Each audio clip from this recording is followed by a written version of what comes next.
for a beginner, what will be the small steps to grow with spirituality? Chanting Hare Krishna, Krishna Krishna, Hare Hare, Hare Rama, Rama Rama, Hare Hare. How was the journey to Kenya to Vrindavan? How it happened? Mahaprabhu says, Cheto Dharpanam Marjanam. Since childhood, I was raised as a Catholic. The exact place, I'm born in Kenya. Someone told me there's a place where people don't eat meat, they meditate, and they wake up early. I was like, that's a nice place, I should go. The young generation is facing frustration, struggling with many things. So, what do you think? What is the reason behind this? Prabhupada says two things, Shravanam, Kirtanam, hearing and chanting.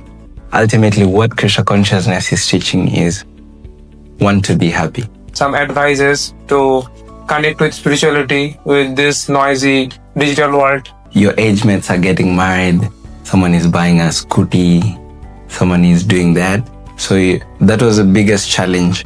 Anyone can be a brahmachari, even though you're not really staying in the ashram, one can still live a life of a brahmachari. How young generation can control their lust, anger, frustration, everything with spirituality? Any solutions?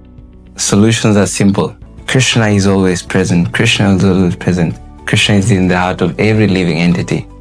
So if you chant every day, it reminds you that, I'm not alone. So even if things don't go well in life, it's a reminder that there's someone greater who is looking after you, taking care of you, and he will make sure that everything is okay.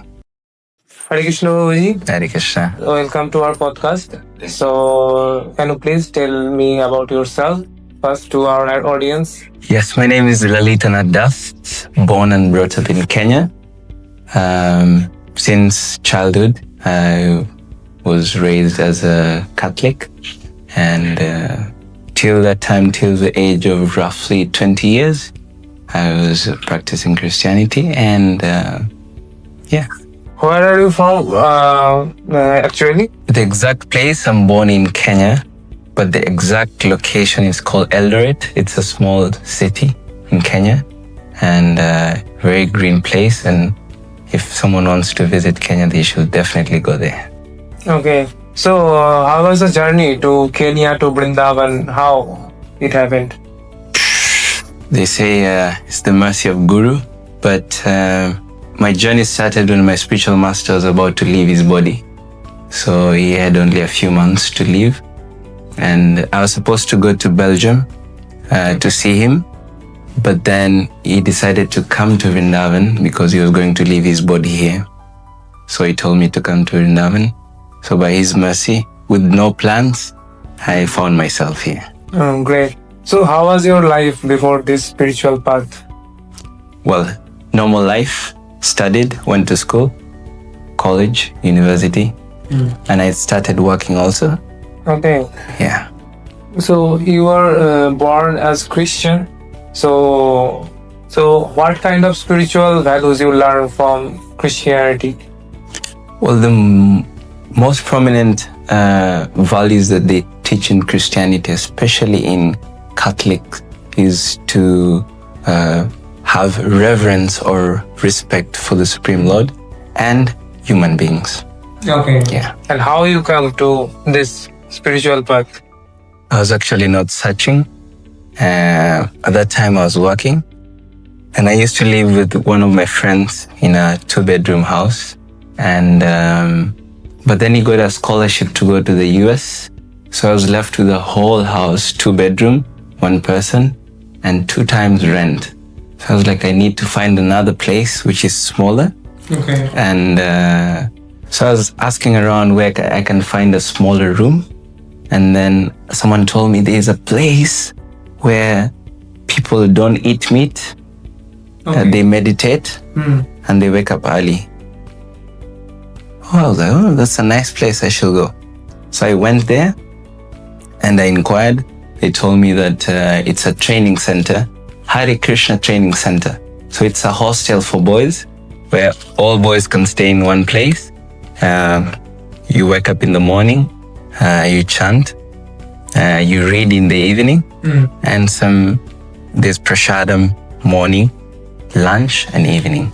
So I was like, okay, and the rent was like very minimal compared to what I was paying. It was very little. So that's how my journey started. Actually, I was not looking for anything. I was just looking for a smaller place where there's less rent, and a small place, just a small.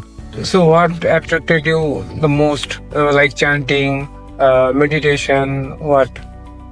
Which one? The most thing that attracted me was kirtan. So one day I was sitting in a parking lot, and I did not go to church that day.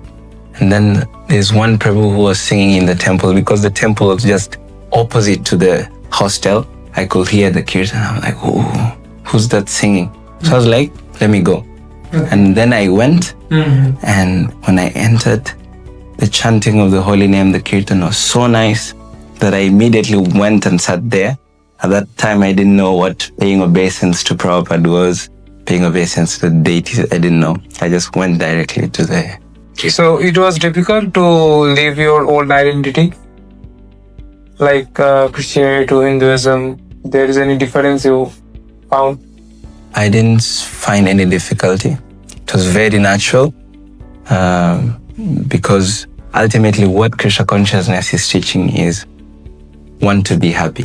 So if you find a place where you can become more happy more easily, you'll definitely go there. So there was no struggle. Okay, so you were brahmachari before? Yes, I practiced brahmachari life for 6 years, and I stayed in the ashram for 6 years. According to the description of the Shastras, actually a brahmachari means someone who uses his mind, senses, and actions in the service of Krishna. So anyone can be a brahmachari, even though you're not really staying in the ashram, one can still live a life of a brahmachari. So what are the biggest challenges when you are young brahmachari? First is not comparing yourself with others, because you'll see your age mates are getting married, someone is buying a scooty, someone is doing that. So that was the biggest challenge. And another one of the most biggest challenge is to control the mind, because from these desires the mind comes from.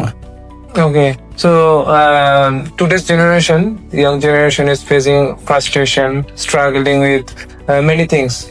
So what do you think? What is the reason behind this?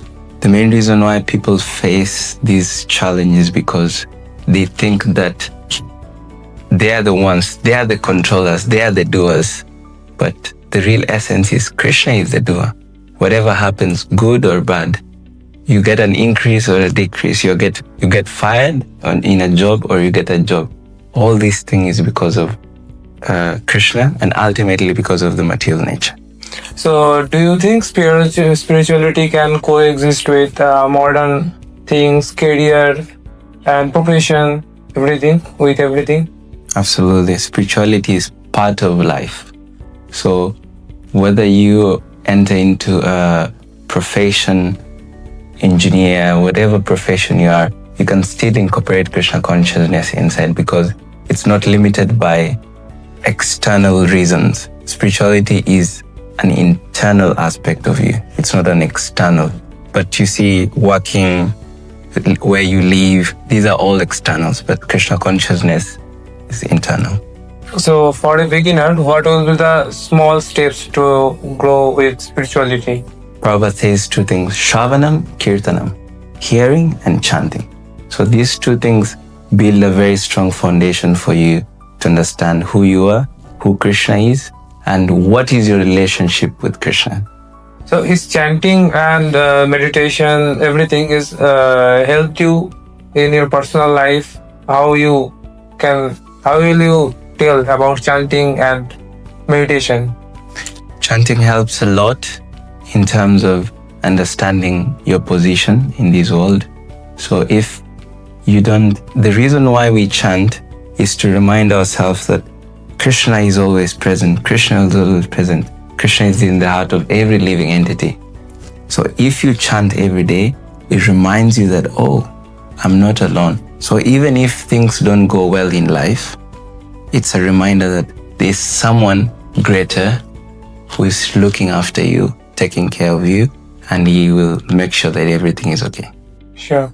So, the how young generation can control their lust, anger, frustration, everything with spirituality? Any solutions?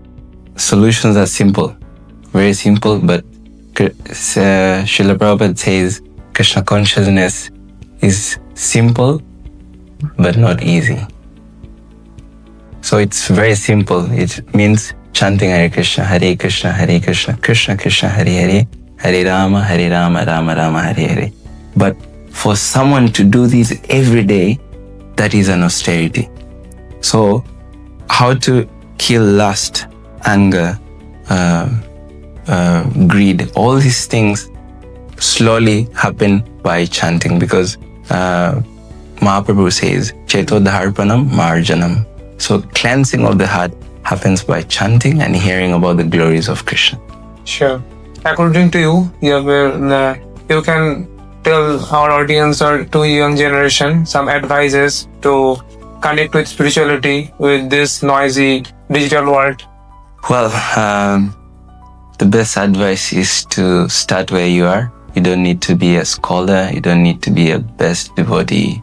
In the beginning, you start with whatever you have. But as I had mentioned earlier, these two things, hearing and chanting. So you hear about Krishna and you chant about Krishna. These are the most important things in spiritual life. It's like the foundation of spiritual life. So if you don't have these two, even archana, worshipping the deities, will not happen, because you have not heard who are you worshipping. You should know who you're worshipping. Yes. Yeah. Okay. Thank you so much for sharing this, your beautiful journey. Thank you so much. Hare Krishna. Hare Krishna. Hare Krishna. I am Partho, and this is my first podcast on my channel. In this episode, I am talking with Lalitanath Prabhu. He was Christian before, but now he is a devotee of Lord Krishna. He came from Kenya, Africa, and currently follows the path of Krishna consciousness. In this first episode, I did not much explain about his background. Also, this is my first podcast, so it may not be perfect, but I will try my best in my next episodes. Thank you for listening. Hare Krishna.